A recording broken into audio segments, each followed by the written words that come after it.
Okay, so I was going to do a video on different kinds of players and how to engage your players, but it started to get long and I was having a hard time making everything fit together. So you're going to get two videos, different kinds of players and engaging your players. This first one, different kinds of players, also has advice on engaging players, so hopefully you don't feel ripped off. Before we get into the details, my high-level advice is whatever you like, whatever your players like, is okay.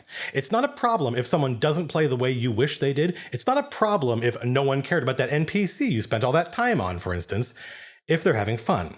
And if they're not having fun, sometimes there's nothing you can do. You have to give yourself permission to say, okay, maybe it wasn't meant to be.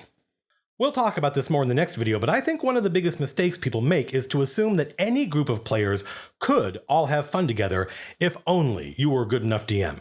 If only I paid more attention to what my players like, if only I had more time to prepare the stuff they like. No. It's actually very hard to grab a random group of musicians and make a band out of them. There are very few bands like Rush where they all get along for 40 years. Most bands are like the Police and they hate each other. You get a few good albums out of them and you count yourself lucky that it lasted that long. So when you get your band together for the first time, absolutely be critical of your own work as the DM. You will spend the rest of your life getting better. Absolutely pay attention to your players and try to learn what they like so you can put the content in front of them that engages them. But be open to the possibility that it was not meant to be, and that this is not a failing on your part. Sometimes the book you want to write is not the one they want to read. Doesn't mean it's a bad book or that they're bad readers. Okay, different types of players. There's the accepted answer and my answer is shorter, so we'll start with that. I break everyone down into two categories, players and audience members. Players engage with the game. They have goals. They want to get stuff done. Maybe they want to advance their own agenda. Maybe they want to stop the bad guys. But they're the ones who think about the game outside the game. These folks make the world go round. I run D&D for them. It doesn't matter if they want to develop their character, get more magic, more levels, or join an organization, or stop a bad guy, or build a stronghold. These are the folks I run D&D for. Other players are audience members. They are perfectly happy, and this is an important point, so I'm going to repeat it for emphasis. They are perfectly happy just watching the story unfold and taking their turn in combat and otherwise never engaging with the game. When I was starting out, I thought this was a problem. Why isn't that player engaging? I must be doing something wrong. Or a more treacherous thought, they must be doing something wrong. No, wrong, nonsense. If they're having fun, you did your job. You will notice them sit back, watch everything unfold and think, this is cool. They'll even say, this is cool. That means they're having fun. Congratulations. Thomas Aquinas said that when you look at a painting, you don't see the painting, you see a version of it that you built in your head. And that version in your head is missing details the artist painted, and you may see things they didn't paint, make connections or see context they didn't intend. Aquinas said that the viewer's act of creation is just as valid as the one the painter experienced. It's not the artist's job to say, no, you got it wrong. The work has to speak for itself. Your audience members are building their own version of your world in their heads. To you, they seem disengaged. They have no motivation. They don't seem to care about your plot or NPCs. But they've built this amazing version of your world in their heads. Let them do that. Let them appreciate it. It is a perfectly valid thing to do. Maybe they'll eventually engage, but if it happens, it'll happen on their terms. Do not try and force it. Some players who are audience members in this game become players in another. As long as you've got some players and not all audience members, your game's going to be fine. Okay, that's my answer. You've got players and audience members, and next episode we'll talk about how to engage your players, but you should expect some of the folks at your table to be audience members, and if you try to convert them, you'll end up both frustrated and unhappy. If they're having fun, you did good. That's maybe the biggest lesson I've learned over the last 30 years that I didn't read somewhere. I had to figure that out for myself, and hopefully I just saved you some headaches. Now for the official answer. There's a guy named Robin Laws, a smart guy, made his bones in the 90s on games like Over the Edge and Feng Shui, and nowadays makes a great role-playing game that has very little in common with D&D called Gumshoe. Actually, I think Gumshoe is the system, and there are different games that use it, like Esoterrorists and Knight's Black Agents. I'll put the links to those in the doobly-doo. If you're keen on RPGs but aren't interested in fantasy or the tactical elements of D&D, you might really like these games. I don't know Robin, but my friend Ken Hite wrote Knight's Black Agents. Hi, Ken. Robin identified 7 different types of gamers based on an earlier list by a dude named Glenn Blackow. Glenn's list appeared in an article for a magazine called Different Worlds, published by Chaosium, that launched a lot of people's careers back in the 80s. That's your chunk of RPG history for the day. So in no particular order, Robin Laws' 7 types of gamers, plus 1 or 2 of my own. Number 1, The power gamer. This player basically wants their character to be Thor. Invincible, powerful, badass weapon. Fun for them is knowing my character is as badass as he can be, and they see your game and the rules as opportunities to do this. They engage with the rules because they see the rules as a problem to solve. I often call these players engineers. They want to learn the system so they can max it out. We used to call these guys munchkins, from which the card game gets its name, but that's pejorative. Min-maxer is still a popular term, less pejorative. I've been a min-maxer in my time. It's easy to engage a player like this. Just plant some badass item in your world that will make them the best paladin or monk or whatever their class is, and let them quest for it. Then, eventually, let them find it. Let them be badass. Do not try and teach them a lesson. Do not try and smack them down. I often see DMs act like a power gamer is somehow challenging them. That player doesn't respect my setting. They don't respect my badass NPCs. I'll show them. No, do not do that. Your NPCs are not there to kick the ass of the PCs. Unless that's a plot point you're angling for, but that's different. We'll talk about that in another episode, setting up good bad guys. Power gamers tend to get frustrated if they don't get a chance to use their cool abilities. So, give them a chance to use their cool abilities. Set up difficult scenarios, and when the power gamer wins, they'll feel awesome. When I detect that kind of player, I will often give the bad guy just enough hit points to keep him alive until the power gamer can kill him dramatically with a cool ability. Number 2, the butt kicker, also known as the murder hobo. Often a very social player, wants to show up, relax with friends, and kill stuff. Had a long day and likes pretending to be a badass character who kills stuff. Gets frustrated when too much time passes without killing stuff. Killing stuff can also mean get something done. So these folks sometimes feel satisfied if they solve a problem, complete a quest, but mostly for these folks, D&D is rolling dice and killing orcs. They get bored or frustrated talking to NPCs or dealing with puzzles. They're often not interested in nuance. I had a situation in a game where one player was questioning a hapless captive and another player said, "This is boring, I execute the guy." Okay, that was a conflict between one player and a butt kicker. The butt kicker got bored listening to the blah blah and acted. The other player, by the way, stopped playing after that and later told me he didn't realize D&D was a game where one player could ruin another player's fun. That was a failing of mine. I should have massaged the situation so the negotiation wrapped up in a satisfying way, then the first player gets what he wants and the butt kicker doesn't get bored. I very badly misread that situation. I am mortal. Number 3, the tactician. Related to the murder hobo and Thor, the tactician wants to manage everyone. They don't necessarily want to min-max their character, they want to min-max your adventure. They plan a lot. I love these players. In my games, characters without plans fail. But they tend to want to second guess everyone else's decisions. They don't just want their character to do the optimal thing, they want the team to do the optimal thing. They pick up other players' minis and say, "No, you should move over here." They say, "Why don't you use that magic item? It's better than the weapon you're using." Now, the fact that they like doing that doesn't mean they're good at it, or that the other players enjoy it. Because tacticians get frustrated when other players don't do what the tactician perceives as the optimal thing, they nag the other players and hound them, and this is bad. They get upset when another player does something in character but suboptimal. These players often have to learn that not everyone wants their advice.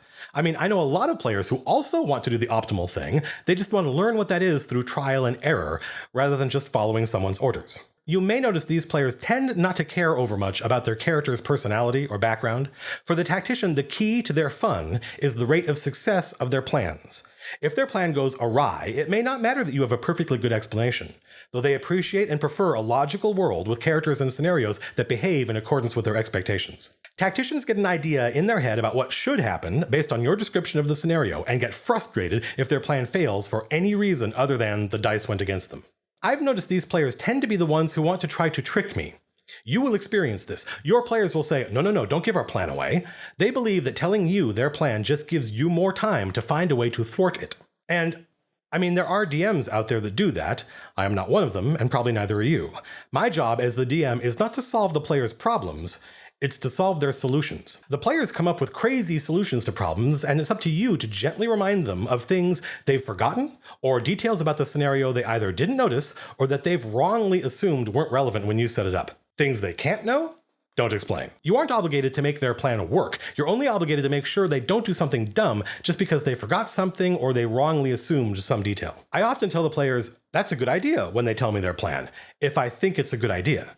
But then I explain that nothing's certain. I will never try and thwart the players just to thwart them. That's insane, though they sometimes perceive it that way because I'm running all the bad guys.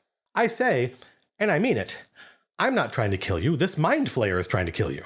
It's funny, but it's an important point. My goal is not to kill the PCs, that's ridiculous. It's to run the bad guys as realistically as is reasonable. And the bad guys want to win. Anyway, player types. Number 4, the specialist. Some players, if they have a cool character, can have fun just playing their character. Nothing else matters. They can have fun in a game they otherwise don't care about because their character is cool. But the specialist only has fun if they play this one character. It's the same character they always play in every game, with the same name, usually. I've seen specialists with tunnel vision so bad, they want to play their sci-fi anime character in this medieval European game. At first, your reaction is bafflement. What is going on, you wonder? Then you tease out that this is the character this player runs. For these folks, an RPG is an opportunity to play this character they've always fantasized about being. I sometimes think the reason they keep doing it, the reason they have this specialty, is because no game has ever really let them do it. Of course not. D&D is not designed to let you play a character from Bubblegum Crisis. Is that obscure these days? What's popular? One Punch Man. You get it. It's pretty easy to detect these players because of how weird their character is. It's the reason I developed my 4d6 in order method, to force players to discover their characters rather than bring their baggage to my table. But that's my taste. It's perfectly possible to let the player run their specialty. Be a ninja or a shapeshifter or whatever. There may not exactly be a class for them, but you can usually take an existing one and bend it a little. You can make Wolverine in D&D with a little creativity. Number 5, the actor, has a highly developed notion of who their character is and loves playing in character. That's the juice for the actor. Often writes an elaborate backstory, though an elaborate backstory is not necessarily a sign of an actor. They usually want to play a flamboyant hero, but not always. Sometimes an actor wants to play the man with no name. Like the specialist, this player often gets frustrated when their idea of their character's story isn't supported by the rules. They often see the rules as a nuisance and would prefer a session where the dice never came out. The good actor players see the dice as stimulus for improvisation. The troublesome actor players see the dice as the enemy. They had a good story in their head and the dice ruined it. For players like this, read their backstory, use things from it, give them NPCs to show off to. Pick an element of their backstory and weave it into your game. Give them some opportunities to roleplay that don't rely on the dice. Actors care more about what would my character do than they do your world or the rules. This can sometimes exasperate the other players. But I'm just playing my character, they say. Don't mistake the actor for the wang rod. I wanted to use another word there, but I'm trying to keep this channel family friendly. The wang rod uses D&D as an opportunity to be mean, cruel. And when challenged on this says, that's what my character would do. When the actor says this, they mean it. They've thought a lot about their character, and when challenged on it, it's usually by the tactician who just wants them to do the mechanically optimal thing. But that's not what my character would do. That player I like. We all like players who would rather do the suboptimal but in-character thing than something drastically out of character just to gain some mechanical benefit. But that's not what's happening with the wang rod. The wang rod just wants to inflict pain, sometimes on the other players, and when challenged, they resort to this defense. I'm just doing what my character would do. They have somehow sussed out that this is an airtight defense. But of course, it's not. Well, your character is being a wang rod and it's ruining our fun, is the answer. Sometimes you have to confront a problem head on. By no means is the wang rod a sadist in real life. This is important. Indulging in a fantasy of cruelty is very different from the real thing. I think. I'm not a psychologist, I could be wrong. One of the most common complaints from new DMs is, my players won't roleplay. But not every player is an actor. Most aren't. That's okay. You don't have to talk in character to play D&D and have fun. If someone's not comfortable getting into character, that's fine. It's not a problem to solve. Give them space. Don't put them on the spot, and maybe something will come out. Some roleplaying will happen. If not, that's fine. The funny thing is, I've actually played with real actors, and at least in the case of Liam and Matt Mercer and Marisha, the only difference between them and other gamers was that they narrated their characters' successes and failures. It took a second to get used to because typically that's my job, but wow, it made my job easier and the game was way more fun for me. I wish everyone would do that. But for most players, hearing me narrate their success or failure is what makes it real. Number 6, the storyteller. Has a lot in common with the actor, but while the actor is primarily focused on role-playing their character, the storyteller wants the most dramatically satisfying outcome possible. The tactician needs to know, this is what would have happened. They don't like detecting the hand of the DM in there, adjusting things to stop the PCs from dying or keep a bad guy alive long enough to do their thing.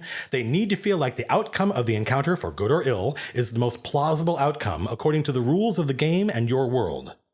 The storyteller needs to know the dramatically appropriate thing happened. This player doesn't mind losing a character as long as their death was dramatically appropriate. The storyteller wants the game to behave like a movie. They're only interested in the rules insofar as it supports this. Storytellers will change their character's personality if it means something dramatically satisfying happens. And here I don't mean drama like interpersonal conflict, like teenage drama. I mean drama as in narrative. 3 acts, antagonist, protagonist, tension, resolution. When this player gets an idea in their head of what should happen dramatically, you better make sure it does, at least once in a while, even if it's not what you had planned. You'll detect this when the storyteller does something dramatic, risks their character's life to solve a problem. You thought there was another solution. You don't think the storyteller's solution is any good, but sometimes you have to compromise. Let the game play out the way the storyteller thought it would every once in a while, and they'll be happy. Number 7, the casual gamer. I think this is basically the same as the audience member in my example. The casual gamer is easy to make happy. They just want to show up, hang out with their friends, and watch a cool story unfold. You know how to ruin this player's night? Put them on the spot. Expect them to talk in character. Expect them to negotiate with the NPC. You'll see them get uncomfortable, and they'll often do something out of character just to get out of the situation. As we said before, don't try and force one type of player into becoming another. Enjoy your audience members. They're enjoying your game. I'm going to add my own humble addition to this list, the mad scientist. The mad scientist has a hard time taking all this seriously. They have fun poking things just to see what happens. They want to experiment with the world, and often the crazier the result, the better. Mad scientist, you understand, as in insane. Their characters behave in completely unrealistic ways, but so what? The game is literally not real, so who cares? Why are you getting so upset? It's just a game. Well, in point of fact, it's a game you put a lot of work into, and that's the problem. The mad scientist is by definition disruptive. They like being disruptive. To them, disrupting the world you've built is fun, because they don't get to do that in the real world. Very young players are often mad scientists. You have kids and you want to run D&D for them, but you don't want to wait until they're 15, so you start when they're 9. And it turns out 9-year-olds don't want to talk to anyone. They want to kill everyone. They want to do in your game all the things they never get to do in real life. For them, that's the fun. Now, you have detected, based on my description, that I consider the mad scientist a problem player, and I think for a lot of DMs that's true. But not all DMs think that. I've played in games that were explicitly for mad scientist players, and it was a lot of fun.